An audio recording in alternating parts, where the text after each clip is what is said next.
ಎಲ್ಲರಿಗೂ ನಮಸ್ಕಾರ. ಈಗ ನಾನು ಬಾಣಂತಿ ಆರೈಕೆಯ ಕುರಿತಾಗಿ ಕೆಲವಾರು ಮಾಹಿತಿ ಕೊಡಲಿಕ್ಕೆ ಇಷ್ಟಪಡ್ತೀನಿ. ಸೃಷ್ಟಿ ಅಥವಾ ಹೆರಿಗೆ ಅನ್ನುವಂಥದ್ದು ಒಂದು ಹೆಣ್ಣಿನ ಜೀವನದ ಒಂದು ಅಗ್ನಿ ಪರೀಕ್ಷೆಯ ಕಾಲ ಅಂತ ಹೇಳ್ಬೋದು. ಇಲ್ಲಿ ತಾಯಿ ಮತ್ತು ಮಗು ಇಬ್ಬರೂ ಕೂಡ ಬಹಳ ಒತ್ತಡದಲ್ಲಿ, ನೋವಿನಲ್ಲಿ ಇರ್ತಾರೆ. ಆದ್ದರಿಂದ ಹೆರಿಗೆ ಆದ 24 ಗಂಟೆ ತಾಯಿ ಮತ್ತು ಮಗುವಿಗೆ ಕನಿಷ್ಠ 24 ಗಂಟೆ, ಇನ್ನೂ ಜಾಸ್ತಿ ಇದ್ದರೂ ಒಳ್ಳೆಯದು, ಯಾವುದೇ ವಿಧವಾದ ತೊಂದರೆ ಕೊಡದೆ ವಿಶ್ರಾಂತಿಯನ್ನು ಅತ್ಯಗತ್ಯವಾಗಿ ಕೊಡಬೇಕು. ಅವಳಿಗೆ ಸ್ನಾನ ಮಾಡಿಸೋಂಗಿದ್ರೆ 24 ಗಂಟೆ ನಂತರ ಮಾಡಿಸ್ಬೇಕು. ಈ 24 ಗಂಟೆ ಅವಧಿಯಲ್ಲಿ ಅವಳಿಗೆ ದ್ರವ ಆಹಾರ ಕೊಡಬೇಕು. ನಂತರ ಲಘುವಾಗಿ ಏನಾದರೂ ಆಹಾರಗಳನ್ನು ಕೊಡ್ಬೋದು. ಮುಖ್ಯವಾಗಿ ಅಕ್ಕಿಯಿಂದ ಸಿದ್ಧಪಡಿಸಿದಂಥ ಆಹಾರನ ಕೊಡಬೇಕು. ತರಕಾರಿಗಳಲ್ಲಿ ಹೀರೆಕಾಯಿ, ಸೋರೆಕಾಯಿ, ಪಡವಲಕಾಯಿ, ನುಗ್ಗೆ, ಮೂಲಂಗಿ, ಇಂಥ ತರಕಾರಿಗಳನ್ನು, ಕುಂಬಳಕಾಯಿ ಕೂಡ, ಇಂಥ ತರಕಾರಿಗಳಿಂದ ಸಿದ್ಧ ಮಾಡಿದಂತಹ ಆಹಾರನ ಕೊಡಬೇಕು. ಅದರಲ್ಲಿ ಬೇಳೆಯಲ್ಲಿ ಹೆಸರುಬೇಳೆ ಶ್ರೇಷ್ಠ. ಹೆಸರುಬೇಳೆ ಅದಕ್ಕೆ ಹುಳಿಗೆ ಓಟೆ ಹುಳಿ ಹಾಕಿ ಮಾಡ್ತಾರೆ. ಸಾಂಬಾರು ಅಥವಾ ಸಾರು ಥರ ಮಾಡಿ ಕೊಡ್ತಾರೆ. ಪಲ್ಯ ಥರ ಮಾಡಿ ಕೂಡ ತರಕಾರಿ ಪಲ್ಯ ಕೊಡ್ಬೋದು.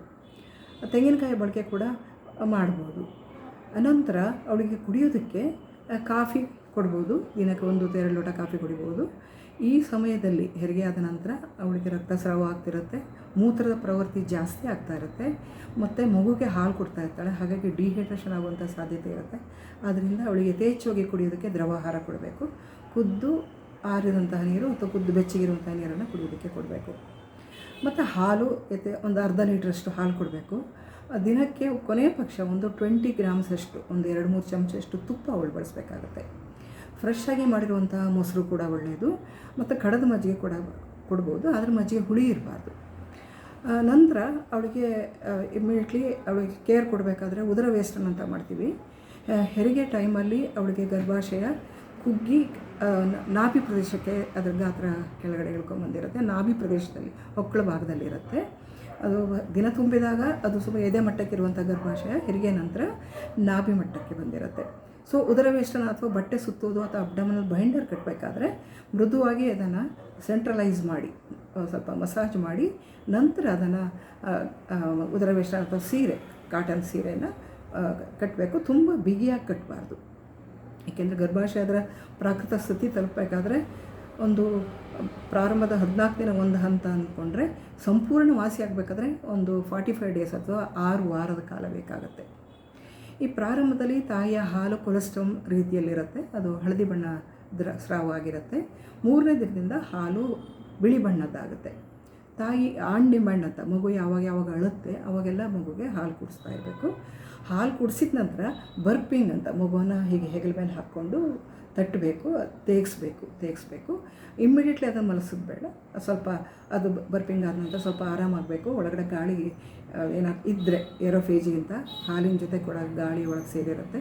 ಅದು ಏರೋಫೇಜಿ ಗಾಳಿ ಒಳಗಡೆ ಹೋಗಿದ್ರೆ ಅದು ಅದನ್ನು ತೇಗಿಸ್ಬಿಟ್ಟೆ ನಂತರ ಅದನ್ನು ಮಲಗಿಸ್ಬೇಕು. ಮತ್ತು ತಾಯಿಯ ಕಾಟನ್ ಬಟ್ಟೆಯಿಂದ ಧರಿಸ್ಬೇಕು. ಮೆದುವಾಗಿರುವಂತಹ ಕಾಟನ್ ಬಟ್ಟೆ, ಫ್ರೆಶ್ ಆಗಿ ವಾಶ್ ಮಾಡಿರುವಂಥದ್ದು. ತುಂಬ ಈಗ ಕೆಲವರೆಲ್ಲ ಮಫ್ಲರ್ ಅದು ಇದೆಲ್ಲ ಸ್ವೆಟರೆಲ್ಲ ಹಾಕ್ಕೋತಾರೆ. ಅಷ್ಟು ವಾತಾವರಣಕ್ಕೆ ಹೊಂದಿಕೊಂಡ ಹಾಗೆ, ಈಗ ತುಂಬ ಚಳಿ ಇದ್ದರೆ ಹಾಗಿದ್ದೆಲ್ಲ ಹಾಕ್ಬೋದು. ಇಲ್ಲಾಂದರೆ ಕಿವಿಗೆ ಪ್ಲಗ್ಗಿಂಗ್ ಮಾಡಿಕೊಂಡ್ರೆ ಸ್ವಲ್ಪ ಅನುಕೂಲ ಆಗುತ್ತೆ. ಕಾಟನ್ದು ಪ್ಲಗ್ ಕಿವಿಗೆ ಅವಳು ಮಾಡಿಕೊಳ್ಬೇಕು. ಇನ್ನು ಮಗು ಆರೈಕೆ ಕುರಿತಾದರೆ ಮಗುಗೆ ಸ್ವಲ್ಪ ಬೆಚ್ಚಗಿರೋ ನೀರಲ್ಲಿ ಮೈ ಒರೆಸಿದ್ರೆ ಸಾಕಾಗುತ್ತೆ ಪ್ರಾರಂಭದಲ್ಲಿ. ಅದಕ್ಕೆ ಎಣ್ಣೆ ಹಚ್ಚಿ ಸ್ನಾನ ಹಾಕಿದ್ದೆಲ್ಲ ಮಾಡದೇ ಇರೋದೇ ಒಳ್ಳೆಯದು. ಹೊಕ್ಕಳು ತೊಟ್ಟು ಬಿದ್ದ ನಂತರ ಬೇಕಾದರೆ ಮಗು ಸ್ವಲ್ಪ ಸ್ನಾನ ಮಾಡಿಸ್ಬೋದು.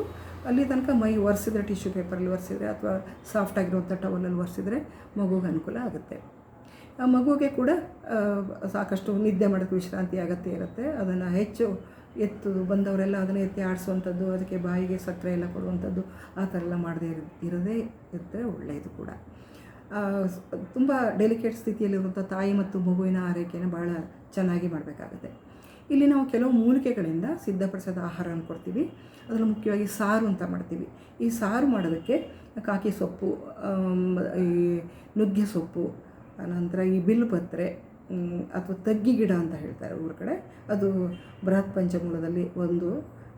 ತಗ್ಗಿ ಗಿಡದ ಬೇರು, ಮತ್ತು ಹಾಗೆ ಈ ಬಾಳೆ ಮೂತಿಯಿಂದ ಮಾಡಿರುವಂಥ ಬಾಳೆ ಹೂವು ಇನ್ಫ್ಲಾರೆಸೆನ್ಸು, ಅದರಿಂದ ಮಾಡಿರುವಂಥ ಸಾರು, ಇವುಗಳನ್ನೆಲ್ಲ ಬಾಣಂತಿಗೆ ಒಳ್ಳೆಯದಾಗುತ್ತೆ. ಅದನ್ನು ಕೊಡಬೇಕು. ಮತ್ತು ಸಿದ್ಧಪಡಿಸ್ಬೇಕಾದ್ರೆ ಒಂದು ಸ್ವಲ್ಪ ಉಪ್ಪು ಕಡಿಮೆ ಇದ್ದು ಚೂರು ಬೆಲ್ಲ ಹಾಕೋದು ಒಳ್ಳೆಯದು. ಬೇಕಿದ್ರೆ ಕಾಯಿ ಹಾಲು ಬೇಕಾದ್ರೆ ಹಾಕ್ಬೋದು, ಸಾರು ಥರ ಮಾಡಿ ಕೊಡ್ಬೋದು.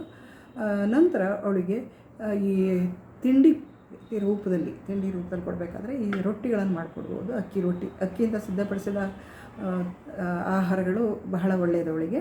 ಇನ್ನು ತುಂಬ ಇಷ್ಟಪಟ್ಟರೆ ಅದಕ್ಕೆ ಜೋಳ, ಮಿಲೆಟ್ಸ್ ಕೂಡ ಬಳಸ್ತಾರೆ, ಅದನ್ನು ಕೂಡ ಬಳಸ್ಕೋಬೋದು. ಸ್ವಲ್ಪ ಮಟ್ಟಿಗೆ ಗೋಧಿನೂ ಸೇರಿಸ್ಬೋದು. ಗೋಧಿ, ಮೆಂತ್ಯ, ಅಕ್ಕಿ ಇದರಿಂದ ಸಿದ್ಧ ಮಾಡಿರುವಂತಹ ರೊಟ್ಟಿ ಚೆನ್ನಾಗಿರುತ್ತೆ. ಅದನ್ನು ತುಪ್ಪ ಹಾಕಿ ಬಿಸಿ ಬಿಸಿಯಾಗಿ ರೊಟ್ಟಿ ಮಾಡಿಕೊಟ್ರೆ ಬಾಣಂತಿ ಚಪ್ಪರಿಸ್ಕೊಂಡು ತಿಂತಾಳೆ, ಚೆನ್ನಾಗಿರುತ್ತೆ ಅದು. ಇನ್ನು ಅವಳಿಗೆ ನಿದ್ದೆ ಮಾಡೋದಕ್ಕೆ ಕೊನೆಯ ಪಕ್ಷ ಅವಳು 8 ರಿಂದ 10 ಗಂಟೆ ನಿದ್ದೆ ಮಾಡಬೇಕು. ದೈಹಿಕವಾಗಿ ವಿಶ್ರಾಂತಿ ತಗೊಳ್ಬೇಕು.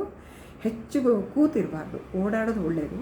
ಅರ್ಲಿ ಆ್ಯಂಬುಲೆನ್ಸ್ ಅಂತೀವಿ. ಅವಳು ಎಷ್ಟು ಓಡಾಡಿದ್ರೆ ಆದಷ್ಟು ಬೇಗಲೇ ಅಲ್ಲಿ ಒಳಗೆ ಕಲೆಕ್ಟ್ ಆಗಿರುವಂಥ ಸ್ರಾವ ಏನಿರುತ್ತೆ, ಲೋಕಲ್ ಡಿಸ್ಚಾರ್ಜು, ಅದು ಸಲೀಸಾಗಿ ಈಚೆ ಬರುತ್ತೆ. ಪ್ರಾರಂಭದಲ್ಲಿ ತುಂಬ ಸ್ರಾವ ಹೋಗ್ತಾ ಇರುತ್ತೆ. ಒಂದು 5-6 ದಿನದ ನಂತರ ಅದು ಸ್ರಾವ ಸ್ವರೂಪ ಬದಲಾಗುತ್ತೆ. ಅತಿಯಾಗಿ ಏನೋ ಸ್ರಾವ ಆದರೆ ವೈದ್ಯರನ್ನು ಕಾಣಬೇಕಾಗತ್ತೆ. ಇನ್ನು ಔಷಧಿ ರೂಪದಲ್ಲಿ ನಾವು ಹೇಳೋದೇನು ಅಂದರೆ, ಬಾಳಂತ ಕಾಡ ನಂಬರ್ 1 ಅಂತ ಬರುತ್ತೆ. ನಂಬರ್ 1, ನಂಬರ್ 2, ನಂಬರ್ 3 ಅಂತ 3 ವಿಧವಾದ ಬಾಳಂತ ಕಾಡ ಅಥವಾ ಬಾಣಂತಿ ಮಾಡಿರುವಂಥ ಸಿದ್ಧಪಡಿಸಿದಂಥ ಔಷಧಿ ಬಾಟ್ಲಲ್ಲಿ ಸಿಗುತ್ತೆ. ನಂಬರ್ 1 ಪ್ರಾರಂಭದ 10 ದಿನದ ತನಕ, ನಂಬರ್ 2 ನಂತರದ 10 ದಿನದ ತನಕ, ನಂಬರ್ 3 ಕೊನೆಯ 10 ದಿನದ ತನಕ ಅದು ಕೊಟ್ಟರೆ ಒಳ್ಳೆಯದಾಗುತ್ತೆ. ಅನಂತರ ಅವಳಿಗೆ ತುಂಬ ಸೊಂಟ ನೋಯಿತ್ತು ಅಂದರೆ ಧನ್ವಂತರಿ ವಟಿ ಅಥವಾ ತ್ರಿಫಲ ಗುಗ್ಗುಲು, ಅಕಸ್ಮಾತ್ ಏನಾದರೂ ಮಗು ಬಂದಿರೋದ ಜಾಗದಲ್ಲಿ ಏನಾದರೂ ತೊಂದರೆಗಳೇನಾರಾಗಿದ್ದರೆ ಆ ಜಾಗ ಸ್ವಲ್ಪ ಹಚ್ಚಲಿಕ್ಕೆ ಜಾತ್ಯಾದಿ ತೈಲ ಇದನ್ನು ಹಚ್ಚಬೇಕು. ಧೂಪನ ಕ್ರಿಯೆ ಅಂತ ಹೇಳ್ತಾರೆ, ಅದು ವೈದ್ಯರ ಸಲಹೆ ಮೇಲೆ ಅದನ್ನು ಮಾಡೋದು ಒಳ್ಳೆಯದು. ಅಥವಾ ಇನ್ಫ್ರಾರೆಡ್ ರೇಸ್ ಅಂತ ಕೊಡ್ತಾರೆ, ಅದು